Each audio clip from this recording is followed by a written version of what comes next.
Hello, good morning, good afternoon, good evening students. जब भी जो भी लेक्चर देख रहे हैं उसके अकॉर्डिंग लास्ट लेक्चर्स में हम लोगों ने डिस्कस किए थे हेनरी फैल के 14 प्रिंसिपल्स। उसके बाद लेक्चर में डिस्कस किया था साइंटिफिक मैनेजमेंट के प्रिंसिपल्स। आज हम जो टॉपिक डिस्कस करने वाले हैं वो टॉपिक है टेक्निक ऑफ साइंटिफिक प्रिंसिपल्स।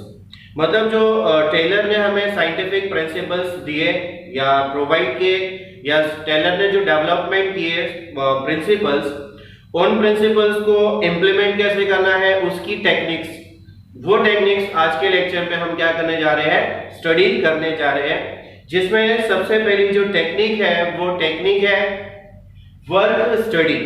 क्या है? Work study. हमारे जो ऑर्गेनाइजेशंस है, ऑर्गेनाइजेशंस के अंदर में जो काम हमारा होता है या जो हम काम करते हैं, जो भी हमें टास्क दिए जाते हैं, उन टास्क को जब हम कंप्लीट करते हैं तो उस समय हमने हमारी जो मैनेजमेंट है उसने क्या करना है, सबसे पहले वर्क को स्टडी करना है। उसके ऑर्गेनाइजेशन के अंदर में जो एम्प्लॉइज है या जो वर्कर्स है, जो सबऑर्डिनेट्स है या जो मैनेजर्स है, वो जो भी वर्क कर रहे हैं उसे क्या करना है, आपने सबसे पहले स्टडी करनी है। अब उसके अंदर में आप क्या क्या स्टडी करोगे? सबसे पहले आप स्टडी करोगे टाइम। क्या स्टडी करोगे? टाइम। कि मतलब कि पर्टिकुलर टास्क को कंप्लीट करने के लिए हम क्या करेंगे यहाँ पे स्टडी, पर्टिकुलर टास्क को, पर्टिकुलर ऑब्जेक्ट को या पर्टिकुलर गोल को अचीव करने के लिए हम कितना समय लगाते हैं और उस काम को करने के लिए एक आदमी कितना टाइम लगाता है या उस काम को पूरा कंप्लीट करने के लिए बाकी मिलकर लोग कितना टाइम लगाते हैं। तो ये जो सारी चीजें हैं, ये जो टाइम स्टडी है कि जो ऑर्गेनाइजेशन के अंदर में जो हमारा काम है, जो हम वर्क कर रहे हैं, उसका क्या करना, टाइम स्टडी करना कि वो उसको काम करने में एक आदमी कितने समय में काम करता है, चार आदमी मिलकर कितने समय में उसको कंप्लीट कर रहे हैं। तो वो सारी चीजों को क्या करना, स्टडी करना।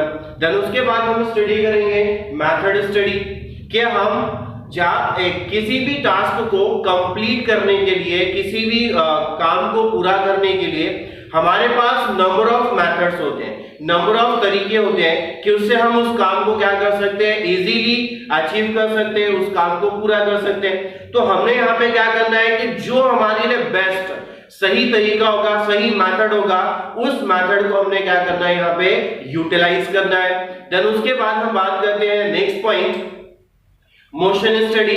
मोशन स्टडी मतलब क्या, कंपनी के अंदर में या ऑर्गेनाइजेशन के अंदर में जो भी हमारा वर्क हो रहा है, काम जो हो रहा है, एम्प्लॉइज जो काम कर रहे हैं या मशीनरी जो काम चल रही है, मशीन चल रही है, तो उसका जो मोशन है, उसका जो एक्टिविटीज है, उसका जो वर्क है, वो किस तरीके से वर्क हो रहा है, वर्क एम्प्लॉइज कैसे काम कर रहे हैं, उनकी मोशन को देखना, उनके चाल को देखना, किस तरीके से उनका काम वो लोग क्या कर रहे हैं। देन उसके बाद में हम बात करते हैं फैटिग स्टडी। मतलब क्या होता है कि ज्यादातर ऑर्गेनाइजेशन के अंदर में क्या होता है कि वर्कर्स को एक टास्क दे दिया जाता है और वो क्या होता है, बिना रुके, बिना ब्रेक लिए या बिना खाना पीना वगैरह खाए क्या करते रहते हैं, कंटिन्यूअसली वो वर्क को करते रहते हैं। जिससे क्या होता है, एम्प्लॉइज के बीच में क्या होता है, एक थकान सी पैदा हो जाती है, थोड़ा सा उनके अंदर में थोड़ा सा कोई एनर्जी नहीं बचती है। तो वो एनर्जी नहीं बचती तो फिर वो आगे के काम को करने के लिए उतने परफेक्ट नहीं रहते हैं। इसीलिए ऑर्गेनाइजेशन के अंदर में जो एम्प्लॉइज वर्क कर रहे हैं, उन एम्प्लॉइज को देखना है कि उनको ब्रेक मिल रहा है या नहीं मिल रहा है। उनको कोई भी टास्क दिया गया है, यस, टाइम में कंप्लीट करना है, लेकिन ऐसा नहीं कि कंटिन्यूअसली उसमें लगे ही रहना है। तो एक टास्क आपका कंप्लीट हो जाएगा लेकिन अगले टास्क को आप कंप्लीट इजीली नहीं कर सकते, क्योंकि अगर आप 24 घंटे 48 घंटे उसी चीज में बिजी है तो फिर उसके 48 घंटे के बाद अगर आप उस काम को सही ढंग से कर नहीं सकते। तो यहाँ पे एम्प्लॉइज वगैरह जो काम कर रहे हैं वो इंसान है, वो लोग थकते भी है, उनको थोड़ी सी तकलीफ भी होती है, तो उनको ब्रेक भी मिलना चाहिए। वो सारी चीजें यहाँ पे देखनी होगी। उसके बाद हम बात करते हैं next point, standardisation of tools and equipment.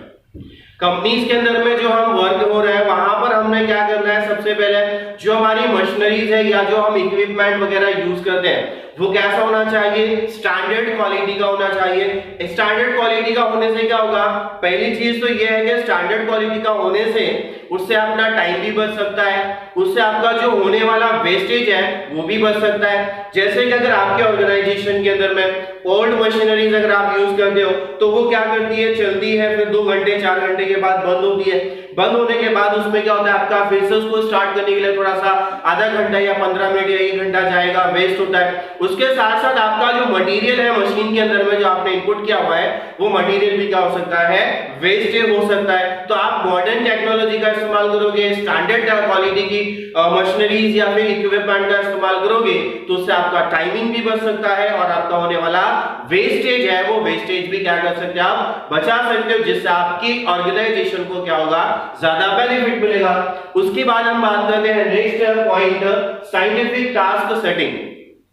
आप जो गोल्स सेटिंग कर रहे हो, आपका जो टास्क है आप उसको जो सेटिंग कर रहे हो, आप उसका जो प्लानिंग कर रहे हो वो प्लानिंग कैसा होना चाहिए, आपका एकदम सिस्टमैटिक तरीके से होना चाहिए, साइंटिफिक तरीके से होना चाहिए कि उस टास्क को आप प्रॉपर मेथड का इस्तेमाल करके, सही तरीके का इस्तेमाल करके आपके उस टास्क को आप क्या कर सको, इजीली अचीव कर सको। उसके बाद हम बात करते हैं next point, scientific selection and training. सीधी सी बात है, जब भी आप ऑर्गेनाइजेशन के अंदर में किसी एम्प्लॉय या वर्कर को आप अपॉइंट करते हो, उसका जब आप सिलेक्शन करते हो तो आपका सिलेक्शन कैसा होना चाहिए, साइंटिफिक सिलेक्शन होना चाहिए, प्रॉपर वर्क प्रॉपर पर्सन को देना है। मतलब अगर आपके ऑर्गेनाइजेशन के अंदर में किसी एचआर डिपार्टमेंट या सपोज दैट अकाउंट डिपार्टमेंट के अंदर में आपको किसी पर्सन की जरूरत है तो उसको क्या जरूरी है कि अकाउंट का नॉलेज होना जरूरी है। तो आप वहां पे क्या करोगे, एक ऐसा बंदा अपॉइंट करोगे जिसे अकाउंट का नॉलेज हो, ऐसे बंदे को सिलेक्ट करोगे जिसके पास अकाउंट का नॉलेज हो। और अगर आपने उसकी जगह किसी दूसरे को अपॉइंट कर लिया जिसके पास अकाउंट का नॉलेज नहीं है, भले वो कॉमर्स फील्ड का है लेकिन उसके पास अकाउंट का नॉलेज नहीं है, साइंस का फील्ड का है वो अलग बात है, आर्ट्स फील्ड का है वो अलग बात है, लेकिन अगर हम बात करें कॉमर्स का ही है लेकिन अगर उसके पास अकाउंटिंग नॉलेज नहीं है तो ऐसे पर्सन को अगर आप उस डिपार्टमेंट में या उस ऑर्गेनाइजेशन में अपॉइंट करते हो तो आपका जो ऑर्गेनाइजेशन है सही तरीके से वर्क नहीं कर पाएगा, क्योंकि आपने जो सिलेक्शन किया है गलत आदमी को सिलेक्ट किया है। वहां पे आपको क्या करना था, एक सही पर्सन को सिलेक्ट करना था। उसी के साथ में आपका उसी पॉइंट में है ट्रेनिंग। क्या होता है कि आप कंटिन्यूअसली जो वर्क होते रहता है तो एम्प्लॉइज को यहाँ पे या वर्कर्स को टाइम टू टाइम में क्या होनी चाहिए, ट्रेनिंग मिलनी चाहिए उनको उस चीज के बारे में, नए नए आइडियाज उनके साथ में आप क्या करोगे, ऑर्गेनाइजेशन क्या करेगा, मैनेजमेंट क्या करेगा, शेयर करेगा, जिससे उनके अंदर की जो इफिशियंसी है वो इफिशियंसी क्या हो सकती है, बढ़ सकती है। और आपके ऑर्गेनाइजेशन के एम्प्लॉइज की अगर इफिशियंसी इंप्रूव होती है इसका मतलब आपका ऑर्गेनाइजेशन क्या होता है, इंप्रूव होता है, वो अच्छी लेवल पे जा सकता है। द नेक्स्ट पॉइंट है फंक्शनल ऑर्गेनाइजेशन। फंक्शनल ऑर्गेनाइजेशन का मतलब, अब यहाँ पे जो ऑर्गेनाइजेशन है उसके डिफरेंट फंक्शंस होते हैं। आगे वाले चैप्टर्स में हम लोग पढ़ने वाले हैं, प्लानिंग होता है, कंट्रोलिंग होता है, डायरेक्टिंग होता है, ऑर्गेनाइजिंग होता है, अलग अलग तरीके की चीजें होती है। तो यहाँ पे जो फंक्शनल ऑर्गेनाइजेशन की हम बात कर रहे हैं वो बात कर रहे हैं प्लानिंग और इम्प्लीमेंटेशन की।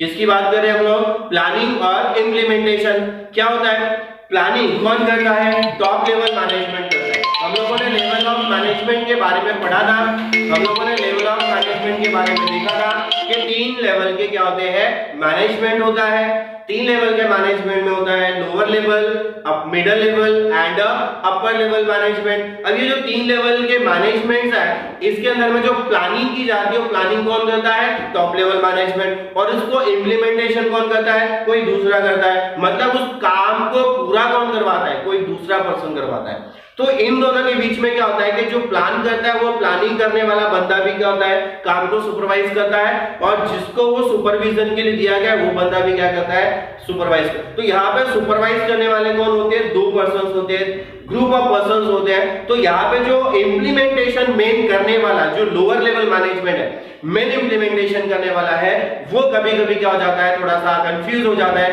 क्योंकि यहाँ पे 2 डायरेक्शंस मिलते हैं। मैनेजमेंट, टॉप लेवल मैनेजमेंट कुछ कहता है और ये कुछ कहता है, क्योंकि इंसान जो होते हैं उनकी सोचने की और समझने की जो पावर होती है वो अलग अलग होती है, सोचने की जो थिंकिंग होती है वो अलग अलग होती है। तो इस तरीके से यहाँ पे कुछ प्रॉब्लम्स क्रिएट हो सकते हैं। तो ये प्रॉब्लम क्रिएट ना हो इसीलिए ऑर्गेनाइजेशन में प्रॉपर तरीके का क्या किया जाए, इस्तेमाल किया जाए। उसके बाद में हम बात करते हैं next and last point, that is different piece rate wage plan. Different piece rate wage plan ये क्या है, ऑर्गेनाइजेशन के अंदर में ये चीज होना जरूरी है, क्योंकि ये चीज होने से सबसे पहले हम ये समझते हैं पीस रेट वेज प्लान का मतलब क्या। एकदम सिंपल है, डिफरेंट एम्प्लॉइज को डिफरेंट रेट ऑफ वेजेस आप क्या करोगे, पेड करोगे, सैलरी क्या करोगे, आप उनको पे करोगे, रेम्युनरेशन आप डिफरेंट एम्प्लॉइज को डिफरेंट रेट क्या करोगे, पेड करोगे। कैसे?